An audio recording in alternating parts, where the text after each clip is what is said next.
So Steam/Valve have released an own PC/console, and in the video I want to talk about this console. I want to talk about how much it could possibly be. We want to talk about specs, and also I want to give my overall thoughts. So without further ado, let's get into it.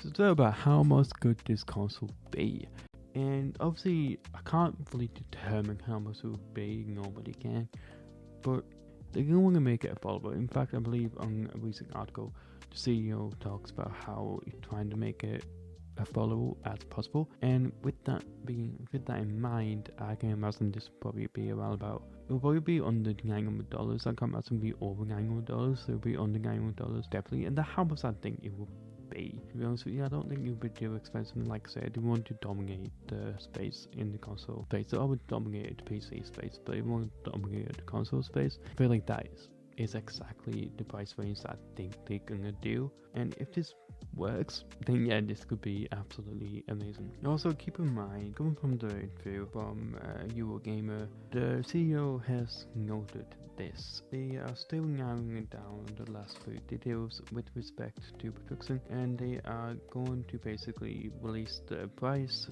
closer to the actual release date, which is good, and the release date will to be in 2026. So keep that in mind as well. They won't actually release the full price point. That when we're going to see the price, and that when it could go wild. The price rather could be expensive, the price could be affordable, or it could be really cheap, and people could get worried. So the main things there really is that it's gonna be able to run 4K 6 frames per second, and it's gonna have 16 gigabytes of RAM, which isn't really a lot for gaming, I think, but it can be upgradable.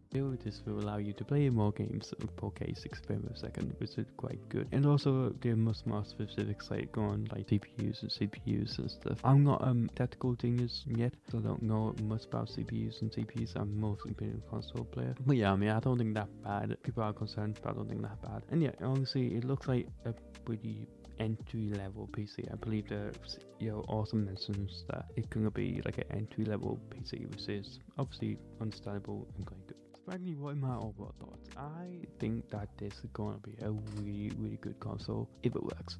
I think PlayStation not worried as such, but I think they're gonna be working on the basics a little bit more now, focusing on what they can add to make it better. If this works, then this will be technically, I believe, the console that they ever gonna launch. And if it works, then this will be a great console to put them into the competitor for PlayStation, and PlayStation and Steam could be becoming massive competitors within this space going forward if this works. And if this works, I'm going to be picking this up. If this does work, I'm obviously going to be picking this up and playing PC games and also PlayStation games and Xbox games, which I think is kind of insane. But yeah, if this works, they'll be absolutely insane. Let me know what you guys think down below in the comments. I am curious to know your thoughts. Anyways, have a good day. Like, subscribe, see you guys in the next video. Goodbye.